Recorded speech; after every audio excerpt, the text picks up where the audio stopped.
Hello folks, Desperado Van Adventures back again with another video. Hope you're all keeping well. This time we're in a farmer's auction in Thirsk, so you can pause the video if you want to read that card I've put up there with all the details on it. Now this stopover is on Park for Night, and whoever put it in said the way you pay for it is you put a fiver in an envelope and then you put the envelope into an old post box that is just outside the auction. It's actually on the wall. I have a photograph coming up later. Okay, I'll swing the drone round to the left here and you can see the road. The road is pretty close to the car park, so you will get a bit of road noise probably all the time. But it didn't annoy us. Try and keep pretty close to the auction, away from the road, and you should be okay. As you can see, there's two ponds in the auction grounds. Now they're not, to me, looking at them, they weren't the cleanest, so I would stay away from them if I were you. Now this traffic here is coming from the York direction.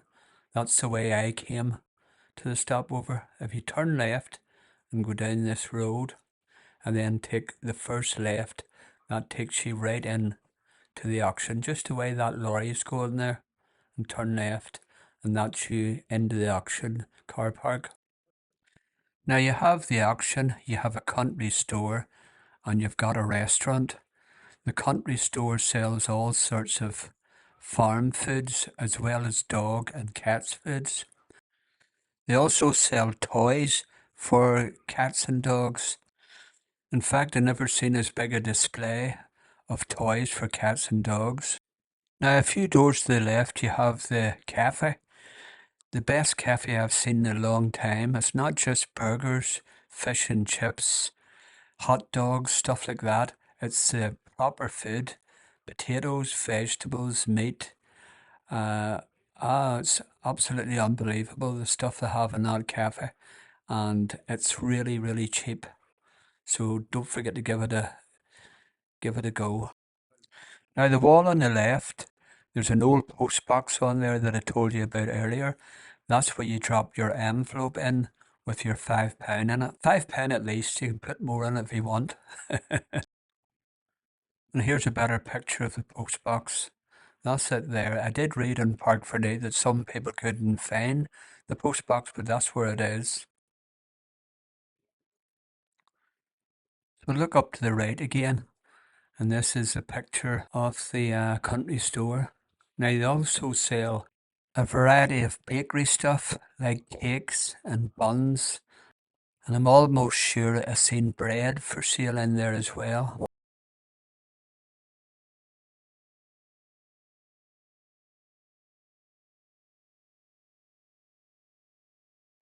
Just on the right of the cafe on the wall there's a water tap, so if you need water you know where to go. So when we woke up in the morning it was pretty quiet, but as the day went on all these farmers and their trailers came into the car park, and there's a cherry picker. I was going to use that, but I couldn't find any cherry trees. Now coming up, there's directions on how to get to Sutton Bank National Park Centre. It's about 3-4 miles away, but well worth a visit. Right from the stopover, this is the stopover here. You go out onto Blackie Lane and turn right, and that'll take you up onto the main carriageway. And then keep going straight. I think you go through one roundabout. When you come to the next one, turn to the right onto the Sutton Road.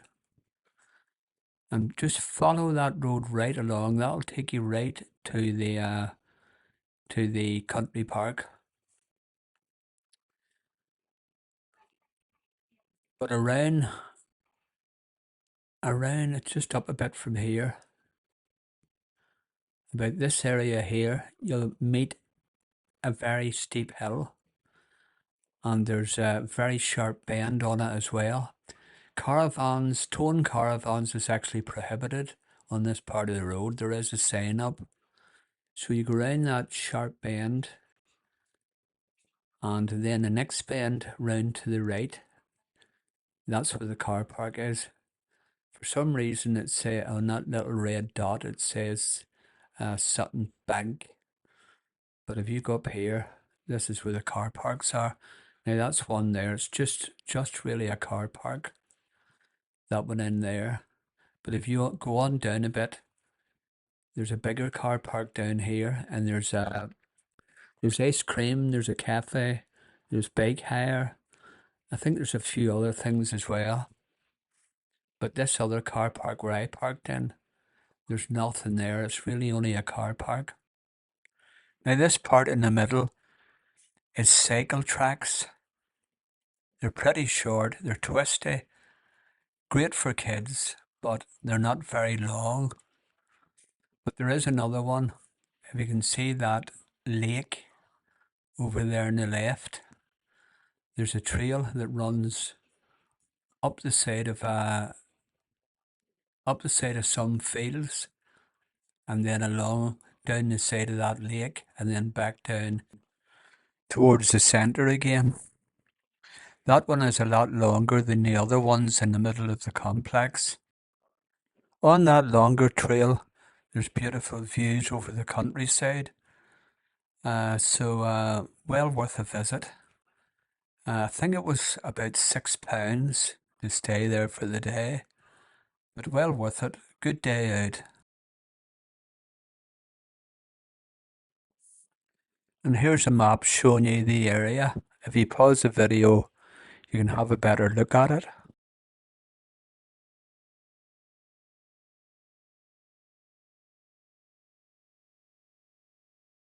So here's some video clips and pictures of the long trail that takes you up past the lake. Now this is going up past the fields that I was talking about.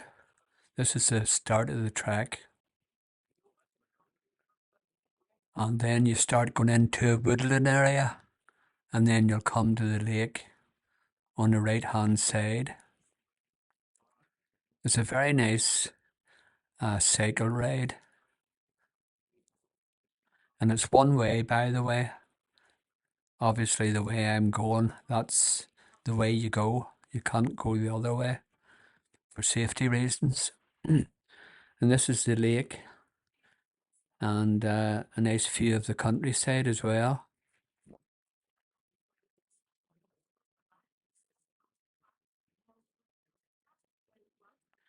It was a beautiful day when I went there.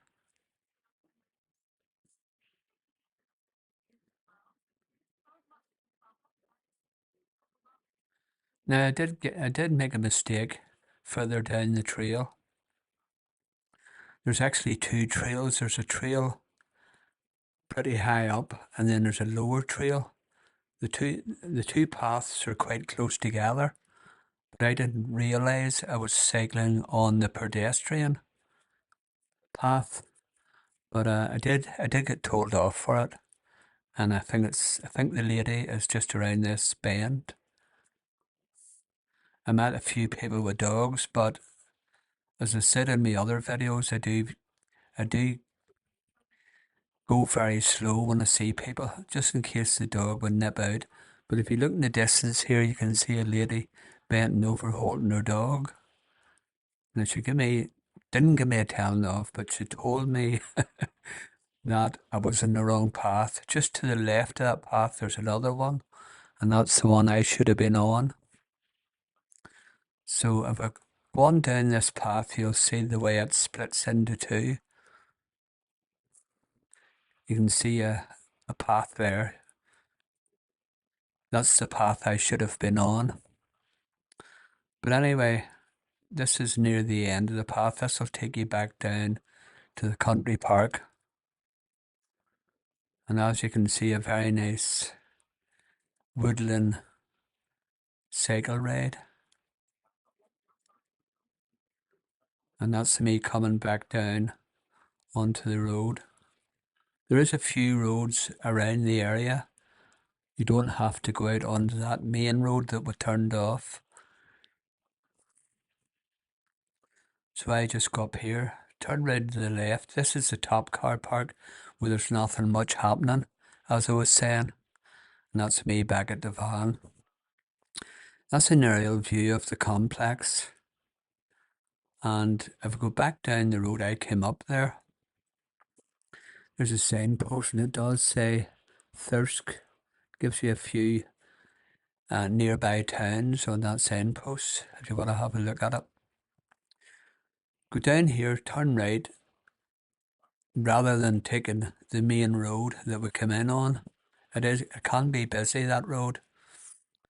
If we go up here, this will take us onto that road, but just before it, there's a right-hand turn, and that'll take you into the lower car park, where the cafe and bike hire and everything is. So this is us coming into the car park now. That's the sign. It's actually the Curlew car park. All the car parks in the area are named after birds. I think there's a few walking trails as well. There's one called the White Horse Trail. I think it's seen it on the signpost. But anyway, this is a little busy area with the cycle hire, the cafe and the ice cream, and the bench seats where you can sit and relax. Nice wee spot. Good day out.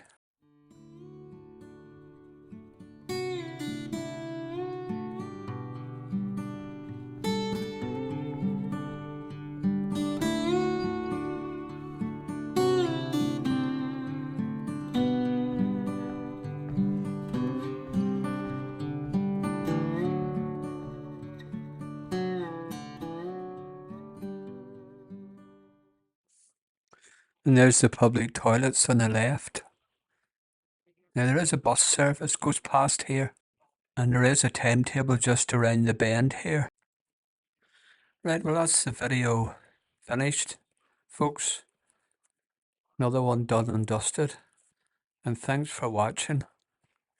And if you liked the video, I'd appreciate if you give me a thumbs up, because it helps the rating of the video on YouTube. And all of your comments is welcome as well. Love to hear from you. Okay, see you in the next one. Bye for now.